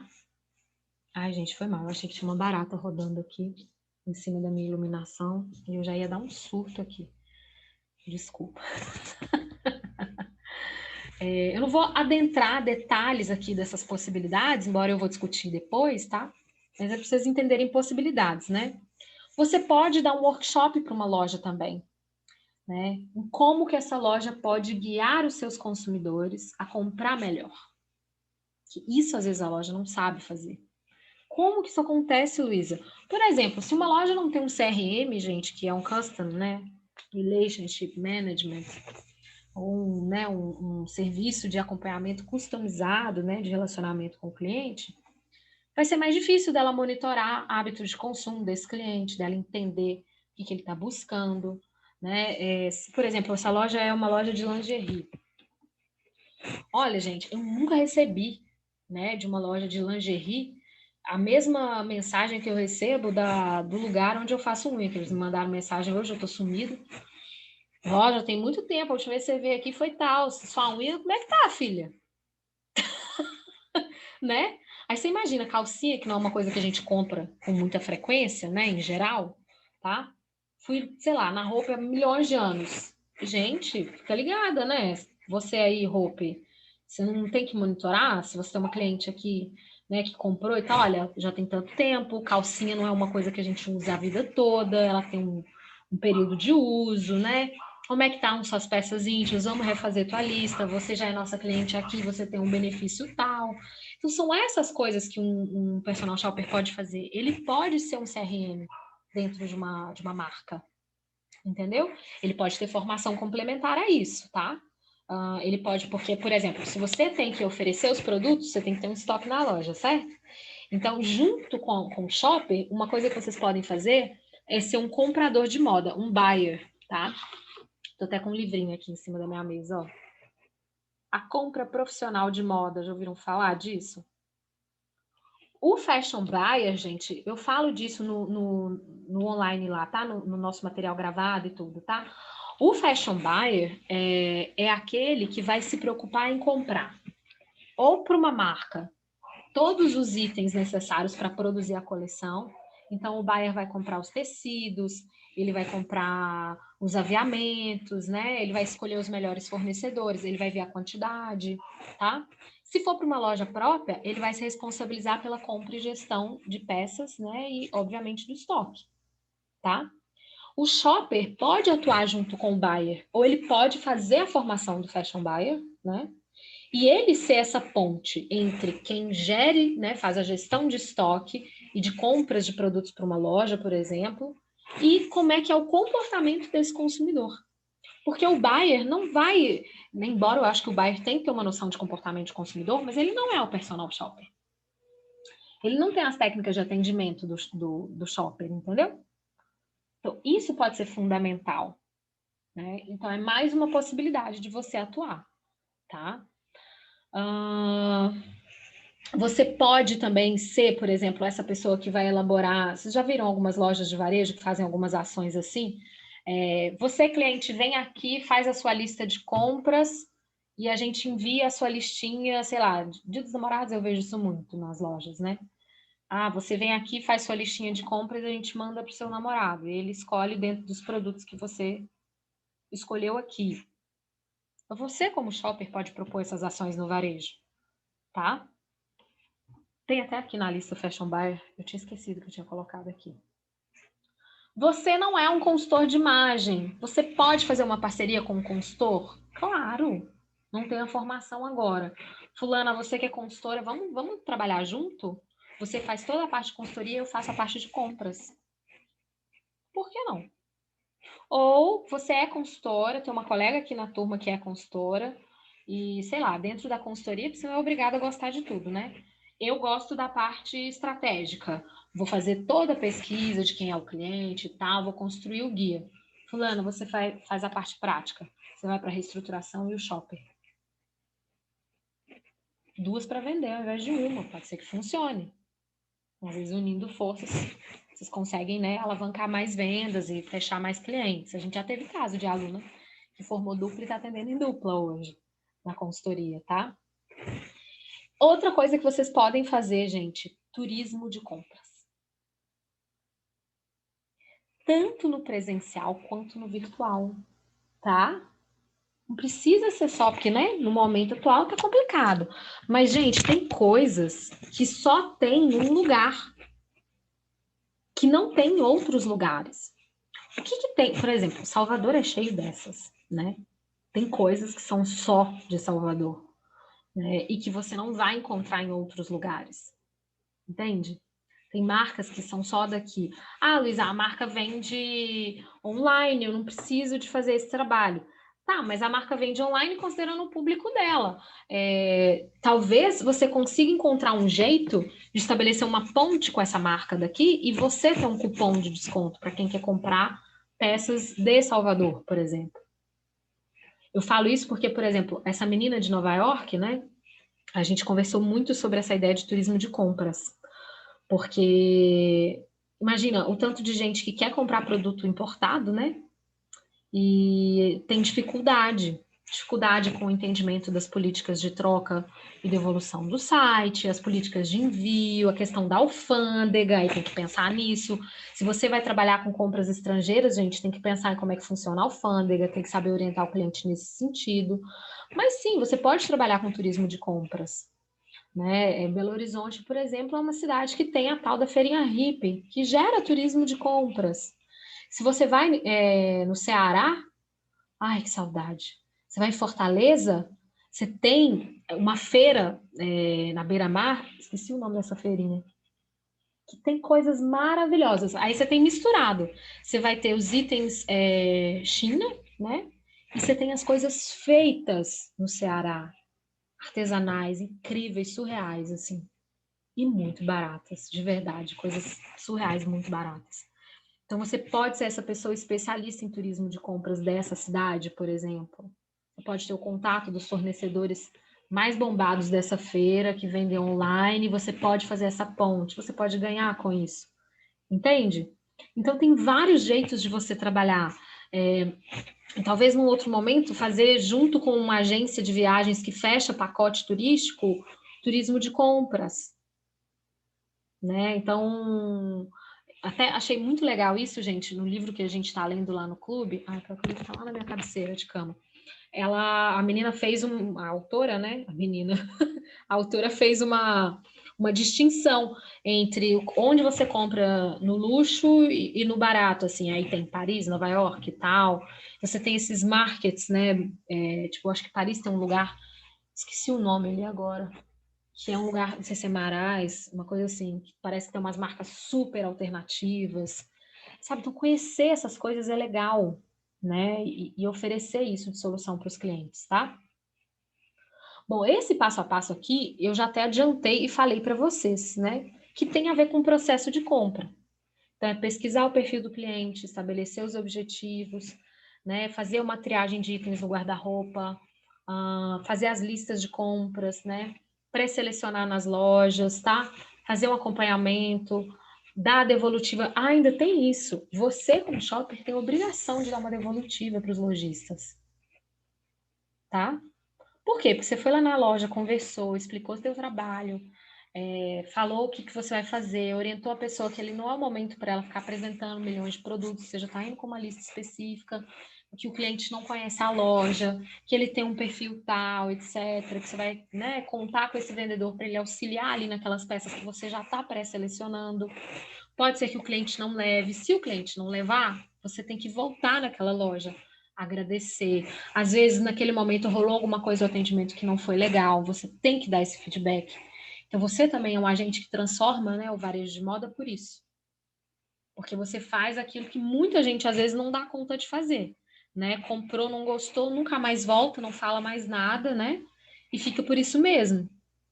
E o ideal, né, e aí pensa, como não foi você quem pagou, nem nada e tudo, né? Mas você quem fez essa ponte. Você tem que ir lá e dizer, olha, fulano, isso aqui não foi legal. Isso do atendimento, tá faltando isso na sua loja. Meu cliente reclamou disso. Sabe? Então, isso são coisas que você pode fazer, né? Acompanhar o pós-compras, como é que foi o uso, lavou, como é que tá a peça, deu certo, dar as dicas de conservação da peça. Tudo isso funciona, né? E oferecer para ele possibilidades. Ó, fulano, tem uma fulana que customiza a peça, tá? Ela pega o teu jeans e pinta ele. Fulano, ciclano aqui borda. Você ter essa rede de contatos é importante. Olha, tem um projeto que acontece aqui todo ano que você pode fazer a sua doação. Lembrando que doar não é doar a cueca furada, né? Breada, a meia rasgada, o sapato sem sola. Tô falando isso, gente, porque eu já fiz parte de um projeto que é o The Street Store. Não sei se já ouviram falar. Um projeto global que monta uma espécie de loja, né? Mas com tudo de graça para moradores de rua. É fantástico o projeto. Deve estar em suspensão há um bom tempo, né? Mas já participei como voluntária, vocês não acreditam na triagem dos itens doados. Que merda que rola. Meu Deus, desculpa a palavra, mas é uma merda. De você pensar que uma pessoa tem coragem de doar certas coisas, assim, que não tem nem uso, sabe? Não tem nem conserto. É impressionante. E entregar o guia de compras. Então, olha o tanto de coisa que a gente faz. Óbvio que depois eu vou dar para vocês a dimensão de horas, né? Quanto tempo se gasta, tá? E no cenário atual, não faz sentido eu contratar uma consultoria em compras? As pessoas estão precisando de consultoria em compras no cenário atual? Será? Gente, curiosamente, hoje, eu vou até conversar com essa minha ex-aluna, uma ex-aluna minha do Cuiabá, da cidade, né, de Cuiabá, me mandou uma mensagem que eu achei muito maluca. Depois eu vou conversar com ela. Olha, entre no meu Instagram como de Personal Shopper by Bia. Instale o aplicativo para seguir minhas fotos e vídeos. Eu falei, gente, a Bia virou Personal Shopper do quê? E olha o que ela me mandou de mensagem. Bom dia, tudo bem? Quero informar que a partir dessa data estou trabalhando com grandes marcas parceiras que você já conhece e confia. Americanas, Amazon, Magazine Luiza, Renner, C&A, Decathlon, Aramis, New Balance, Nike, milhões, tá, gente? Kipling, um monte. Gostaria de poder te ajudar nas escolhas das suas aquisições, trazendo muitas ofertas, cupons de desconto, com a garantia das melhores escolhas. Caso deseje, faça uma pesquisa e me envie a sua lista. Eu teria o maior prazer em pesquisar as melhores oportunidades. Ainda não conversei com ela, porque ela me mandou isso hoje. E eu não tive tempo. Mas já tá rolando isso. O que acontece, gente? As pessoas estão angustiadas em casa. Claro que existem restrições orçamentárias, mas tem gente que até hoje não parou para fazer um planejamento financeiro. E as pessoas sentem necessidade não só de comprar, mas de presentear à distância, né? Então, é importante você ter gente para orientar nesse sentido. Vou dar um exemplo a partir do que eu acabei de vivenciar agora, com 60 anos da minha mãe. Minha mãe está no interior de Minas. Cara, que dificuldade de conseguir achar os produtos certos na cidade para serem entregues no prazo, porque eu comprei super em cima da hora. Entenderam? Não comprei online para entregar pelos correios, nada disso, né? Eu quis que entregasse lá na casa dela. Jesus amado. Pra vocês terem ideia, né? A primeira ideia minha foi comprar um bolo para ela, porque ela falou que não ia comemorar, que não via sentido em comemorar. Minha mãe tá num momento muito delicado, vendo muita tragédia, assim, né, no trabalho dela.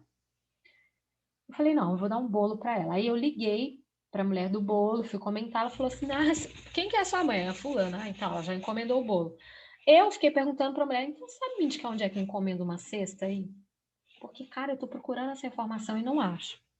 Então, às vezes, você é essa ponte, né, na sua cidade para oferecer para as pessoas que estão longe, sabe, possibilidade de entrega de presentes ali, de bons fornecedores. Talvez aquele varejista da sua cidade que está estrangulando com venda, está precisando do seu apoio para você começar a trabalhar junto com essa pessoa, né, fazer alguma proposta. Olha, fulano, vamos fazer o seguinte, né? Tudo bem, às vezes a pessoa não tem grana para te pagar agora, mas eu te ajudo a pensar no processo de venda aqui, e tudo que a gente for vendendo aqui, você me dá uma porcentagem. O que a gente mais viu agora nesse cenário são marcas varejistas abrindo as portas para você vender para elas. Se não me engano, acho que a própria C&A está fazendo isso. O Amaro está fazendo isso. Tem uma marca varejista grande que você entra, tipo, você quer vender para a C&A? Entendeu? Online. Então tá rolando isso, né? E curiosamente, o que eu tenho para dizer para vocês é que muitas das marcas de moda ampliaram significativamente as vendas no varejo. A Farm, por exemplo, teve um aumento de 400% no online. 400% na pandemia. A Arezzo criou uma estratégia de venda online absurda. Eu até printei uma campanha para vocês que eu achei muito maluca. A gente tá acabando, tá? Você já viu, Lu, esse Oi. Zezemol que Isso! algumas... Você Olha o que a seleciona as peças, né? Olha o que a Arezzo tá fazendo, cara. Pode falar, Não é Carlinhos, só fala. Arezzo não, viu, Lu? Não, todas as marcas, os shoppings estão fazendo isso. Né? O próprio shopping agora está fazendo isso, de criar a vitrine virtual deles. É. Pode falar, Carlinha. Não era isso.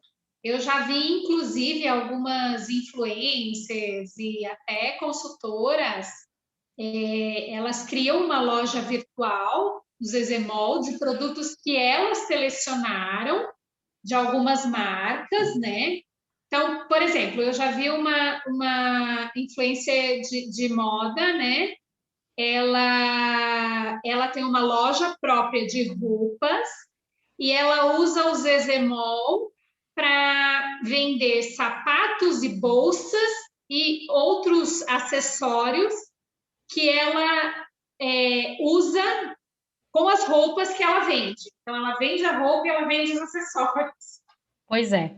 Gente, o negócio está tão sofisticado que hoje tem recurso para você comprar ao vivo na live, né? A pessoa está fazendo uma live e aí sobe já, tipo, consegue comprar na live, ao vivo. Já está rolando isso, né? A Arezzo tem uma... Shop, né? Isso aí. Depois deixa o arroba dessa amiga sua, que eu queria ver Carlinha, isso. posta lá. Posta lá depois lá no grupo. É legal mesmo para a gente ver a ação. Se você Ah, tiver o perfil da não lojinha é dela. amiga, não. É uma influencer que eu sigo. Tem uma Problema consultora não. aqui também. Manda para Mas eu nós. posto. Eu acho legal. Ó, essa ação aqui da Arezzo eu achei muito legal. Chama Mali em Casa. Você recebe um WhatsApp, né? Ó, recebeu uma ligação WhatsApp do nosso time de vendas? Nós enviamos para o conforto da sua casa uma seleção de produtos, de acordo com o seu perfil. Você tem 48 horas para experimentar, pagamento é via link. Estamos aqui para te ajudar, né? Você pode comprar os produtos na sua casa, tá? Vendas por WhatsApp, delivery, entrega pela loja. E é isso. E uma coisa que tem sido feita é a tal da vitrine virtual, né? As lojas mesmo fechadas, né? Agora elas estão sendo orientadas a... E fazer a vitrine virtual não é só filmar a vitrine da loja, sabe? Tem um material da Uzi Fashion que eu posso mandar para vocês sobre vitrine virtual. E tem muita coisa acontecendo. O mercado ainda está se movimentando. A duras penas, claro, gente, o varejo ficou bastante estrangulado, assim, né? Porque não foi considerado um item né, de necessidade. A gente está, né, num momento em que o cenário se desenha de maneira bastante preocupante, mas ainda assim a gente vê movimentação no varejo. Né? E no online, então, oxe, as marcas estão aí mostrando, né, a que vieram, tá? Então, eu acho que é bem importante a gente acompanhar isso e pensar que se as pessoas, por um lado, podem não estar consumindo tanto, por outras, elas nunca precisaram tanto de planejamento.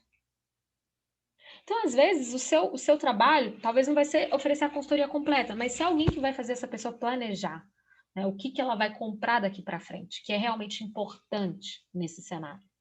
Né? Isso pode ser crucial. Então, quais são as peças que ela vai comprar agora, por quê, quanto vai gastar, pesquisar, né?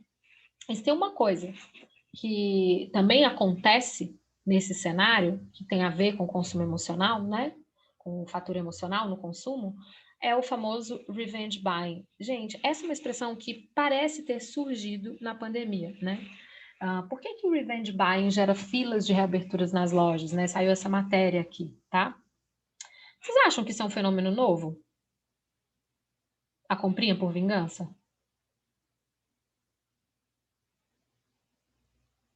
Sim ou não? O que vocês acham? É do agora? É um reflexo da pandemia ou é uma Eu acho coisa de que antes? aquelas Black Fridays famosas lá dos Estados Unidos é mais ou menos uma coisa assim. Seria no mesmo sentido, Lu? Assim, aquelas Não, filas, aquele não, pessoal todo... Não? não. Sabe o que é? É porque assim, né? Por exemplo, aqui a boutique da Hermès faturou no dia que reabriu na China 2,7 milhões. Depois saíram algumas informações que tinha venda que era do site, que não sei o quê, blá, blá. Mas enfim. O que é o revenge buying? Essa ideia de você comprar por vingança. Então, tipo assim, tô em casa, tô deprimido, tô confinado, né? E aí abriram as lojas, eu posso sair. Então, vou comprar tudo que eu puder, vou, tipo, soltar tudo agora no consumo, tá? Quantas vezes vocês já viram por aí postagens falando, eu tava triste, comprei uma brusinha e melhorei. Consumo terapia. Isso é a mesma coisa que revenge buying. É a mesma coisa. Mesma coisa, revenge buying é um novo nome para um comportamento que sempre existiu na lógica do consumo, que é você comprar por uma ideia de recompensa. Eu mereço. Entendeu? Isso é o que as pessoas mais fazem, né? Comprar pelo apelo emocional, porque tem uma carência, tem alguma coisa ali que não tá legal, né? E o consumo, ele, de alguma maneira, ele parece preencher um pouco desse vazio, né? Óbvio que ele não vai preencher, mas ele parece preencher. Tá? O revenge buying, gente, é uma coisa velha. Só foi feito esse nominho aí, né? Enfim, eu acho que é meio que para gerar notícia de novo, assim, tipo, olha, um termo novo e tal. Isso tem sido muito frequente, né? A gente vê novos termos para coisas muito velhas, tá? A compra por vingança, ou a gente buscar no consumo uma solução para uma carência, é uma coisa muito antiga, tá? O consumo de vingança nada mais é do que a tal da consumo terapia, que nada mais é do que segredo para falir, ok? E, obviamente, que o que essa pandemia tem nos feito pensar, né, dentre as várias coisas, é que, bom, sim, temos que trabalhar com consumo consciente, mas tem gente que acha que a pandemia vai gerar só o consumo consciente. Ô, gente, nós somos muito complexos para a gente definir como um resultado de uma pandemia o consumo consciente. Só. Sim, tem gente que está mais preocupada em consumir de maneira consciente. Efetivamente, que com a pandemia reviu muita coisa, né? Eu acho muito engraçado, né? Assim, meu marido, eu dei para ele de presente, foi aniversário dele em março, algumas bermudas, porque ele já estava assim, com as bermudas andando sozinho aqui em casa. Falei, não, cara, você tá precisando e tal, né? E vamos comprar. Aí chegou, não serviu, a gente trocou, chegou essa semana agora os produtos, né?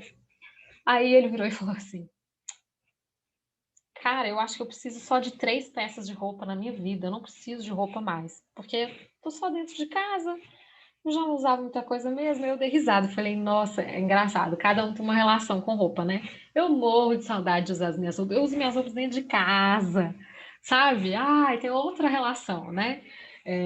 Mas veja que curioso, para ele o consumo consciente, eu acho que ficou ainda mais evidente, né? Para algumas pessoas, o que veio é o completo exagero, entenderam? É o completo exagero, tipo, que? Já tô confinada, já tô toda alinhada, ainda não vou consumir moda. Entenderam? Então tem vários tipos de comportamento. Tem gente que vai dizer assim, bom, a pandemia agora vai para uma moda utilitária, vai para essa moda clean, peças atemporais, conforto. Gente, a gente vai ver também uma moda ultra exagerada. A gente vai ver coisas ultra extravagantes, não vai demorar, né? Por que isso? Porque a moda sempre funcionou nesse movimento, né? Assim como quase tudo na vida, né? Os compensatórios, tá? Os movimentos pendulares, né? Então, quando você pega, por exemplo, vamos pensar aqui num contexto pós-guerra, quando surge o New Look de Dior nos anos 50. O que era aquele New Look? Era uma resposta a um período, né, pós-guerra, de muita devastação, de muita escassez, do tipo, cansamos disso, agora a gente quer essa estética de muito tecido, de uma coisa exagerada, de um chapéu over. Então a gente vai ver as duas coisas acontecendo. E se tem uma coisa também que essa situação toda tem de reflexo, que a gente tem que pensar, é o seguinte: tá mais difícil encontrar algumas matérias-primas, tá? Tá faltando. A logística tá muito mais lenta, de produção, de entrega, de tudo. E, obviamente, que com a queda, né, do poder econômico das pessoas, haverá, como já ocorre, um aumento da oferta de produtos de baixíssima qualidade. Então, essa ideia de que o consumo consciente vai rolar na pandemia ou pós-pandemia, porque não existe pós-pandemia ainda, né? Embora eu ache péssima a mídia ficar falando isso. Mas, gente, consumo consciente aonde? Vocês acham que o fast fashion vai... Cuidado, né? Lembra que fast fashion não é uma coisa que está só numa C&A, numa Renner, numa Zara, tá? Fast fashion é a lógica de consumo rápido. Melhor ainda, é a lógica de descarte rápido. É comprar, usar quase nada, ou até nem usar e já descartar, tá? Então, vocês acham que essas grandes varejistas vão... Claro, elas estão oferecendo também produtos com, né, com pegada ecológica, parará, mas, gente, ao mesmo tempo a C&A tem coleção de 15 em 15 dias. Nova. Ela anuncia isso no Big Brother. E você vai chegar lá e os produtos vão estar com mais baixa qualidade, porque é óbvio que está muito mais caro ter produto melhor, né? E vai vender o mais barato, porque é o que a população está podendo pagar, vocês estão entendendo? E aí, onde é que a gente vai enfiar o consumo consciente? Eu não sei. A gente precisa pensar nessas possibilidades. O nosso papel como shopper está aí, né? A gente é um agente transformador da moda. A gente tem que pensar muitas vezes nessa relação de consumo e autoestima. Tem. Nesse cenário, isso é urgente. Porque, obviamente, que se a gente compromete parte da nossa renda, né, significativamente com o consumo de moda, a gente também está comprometendo os nossos sonhos futuros. Então, isso tudo a gente tem que considerar. E aí não adianta a gente achar, gente, que a gente vai salvar o planeta, né? Eu adoro isso, porque esse foi um exemplo que eu escutei no curso de shopper que eu fiz com as meninas da oficina de estilo, e também escutei uma coisa que eu acho muito legal, que foi da Gabriela Mazepa. Não sei se vocês conhecem. Ela tem um projeto que chama Reroupa. Ela é fantástica, vocês têm que seguir essa mulher no Instagram. Eu vou mandar o perfil dela para vocês no grupo. A Mazepa, ela dava, né, um curso sobre sustentabilidade, aí ela falava assim, sustentabilidade não precisa ser um design feio, como as pessoas acham que tem que ser, né? Porque a gente imagina sustentabilidade, coisa reciclada, né? Acessório reciclado, roupa reciclada, a gente fala assim, não, é feio. Não precisa, né? E também não é comprando, e aí é uma fala das meninas da oficina de estilo, não é comprando um colar de cápsula da Nespresso que você vai salvar o planeta. Entenderam? Por quê? Não adianta comprar sem intenção, sem propósito, sem planejamento, não ter por onde usar. Não adianta comprar no brechó e não usar e ficar nessa lógica do descarte. Não adianta. Não adianta ser fast comprando sustentável. Né? Então, o que a gente faz é entregar para essas pessoas mais consciência dos processos de consumo, mais consciência das escolhas, para que elas minimizem danos. Embora, né, obviamente, que a gente tem que pautar uma discussão sobre o que esse consumo de moda e essa produção maluca, mesmo em plena pandemia, tem nos gerado. A gente sabe que parte, né, do resultado da pandemia é a crise climática e que a moda é uma grande colaboradora nesse sentido, né? Então, a gente tem que pensar tudo isso, tá bom? Para finalizar, deixa eu ver meu horário. Para finalizar, se a gente tivesse que indicar produtos de moda hoje, né? Que critérios a gente poderia utilizar? A gente pode pensar em fatores emocionais, né? Que benefícios intangíveis estão sendo oferecidos aos clientes? Esse é o que mais pega. Pode ser um fator importante para uma decisão de compra, né? Desde que ele seja consciente. Racionais, quais são os benefícios tangíveis, e é muito importante saber dos fatores racionais. Em geral, o que acontece? A gente sabe orientar ou a gente percebe os emocionais, mas a gente não tem critério que são os racionais. O que é critério? Tecido, o que essa peça tem de funcionalidade a partir da fibra têxtil, como que vai ser cuidada essa peça, se vale a pena esse investimento, né? Então, para uma peça ser durável, a gente tem que pensar na fibra, a gente tem que observar a costura, então tem alguns critérios para a gente observar se a costura ali é interessante, né? Isso é um critério racional, tá? A gente pensar na manutenção dessa peça, isso também é um critério racional. E as características do produto em si, né? E pensar nisso de várias formas.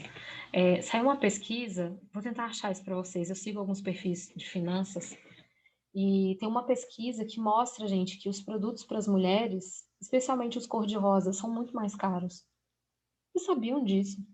Porque a gente é muito mais suscetível ao apelo do design e o fator emocional. E a gente acaba não pensando sobre o impacto que isso tem no nosso orçamento, né? Então, tudo isso a gente tem que considerar, tá? E ainda tem a simbologia dos produtos, né? Às vezes as pessoas não têm dimensão do que elas estão comprando, né? Do tipo, você não compra a Farm, você compra toda a experiência que a Farm tem desse estilo de vida que não é mais o carioca, que é o estilo de vida brasileiro, sabe? Já saiu da ideia de praia, uma coisa muito mais ampliada. O que ninguém sabe é que a Farm hoje tem um programa de devolução de peças. Vocês sabiam disso? Você pode pegar uma peça sua que você não usa mais, que esteja em bom estado, você leva para a Farm, eles reavaliam, eles dão crédito para você comprar outras peças. A Farm faz parceria com a Mazepa e ela tem coleção com peças que é de reaproveitamento de peças de estoque paradas. A Farm tem políticas interessantes, assim, né? Em relação à moda e sustentabilidade, tá? Tem coisas que são bem interessantes no projeto da Farm. A C&A também tem umas coisas bem interessantes. Dentro dessas grandes varejistas, é uma das mais bem avaliadas em termos de políticas, né? De sustentabilidade, de responsabilidade social. gente tem que ficar ligado nisso tudo e perceber o que move, às vezes, o consumidor, né? Se é mais o emocional, se é o racional só, se são as características do produto em si, a simbologia. O que hoje mais pega? Fator emocional e simbólico. A pandemia está trazendo as pessoas para o fator racional? Depende. Tem gente que sim, mas tem gente que está muito mais conectada hoje com os fatores emocionais, em vista do cenário que a gente se encontra. Então, não há só um perfil, tá? Não há só um jeito de se pensar consumo de moda e comportamento de consumo de moda na pandemia, né? Eu deixo aqui a reflexão dessa perguntinha, né? Que emoções influenciam muitas vezes a gente em decisões imaturas de compra de moda. Acho que essa é uma pergunta que a gente não faz só para a gente, mas a gente pode fazer, às vezes, para um cliente, né? O que você sente quando você está, assim, né, na ânsia de ter que comprar um produto? O que vem em termos de sentimento? Como é que isso te move, né? E mais uma, essa foi uma pergunta que eu assisti numa live da Fê, com a Thaís Farage, e eu fiquei, assim, perturbadíssima com essa pergunta. Você compraria tudo que você possui hoje no seu guarda-roupa? Acho que essa é uma pergunta muito reflexiva. É claro que tem coisas que passam, né? Que a gente fala, não, acho que você usa mais e tal. Mas, gente, se você tiver um guarda-roupa em que você praticamente, assim, se apaixonaria por tudo de novo no shopping, você tem um guarda-roupa mais durável. Você tem, muito provavelmente, boas escolhas de consumo, né? E a gente gostar de tudo que a gente tem a médio e longo prazo é um exercício importante, um exercício que o shopper tem que estimular as pessoas a terem, sabe? Com certeza. Chega por hoje. Muita informação, ou não?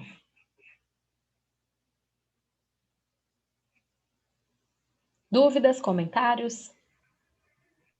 Bastante reflexivo. Muita coisa, né? Muita coisa. Tá. Mas muito bom. Que bom, fico feliz. Vocês vão ter esse material extra aqui, né? Assim como o outro, a última aula lá no acesso também, tá? Vou disponibilizar isso para vocês também. E daqui para frente, a gente agora vai entrar em como atuar mesmo, tipo, passo a passo, faça isso, faça aquilo, tá? Então, deem continuidade lá no virtual, assim que possível. Eu vou verificar essa possibilidade de quando é que isso vai voltar no acesso, para a gente ver a questão do prazo do nosso curso, para, né, não ficar todo mundo no prejuízo boiando na aula, tá?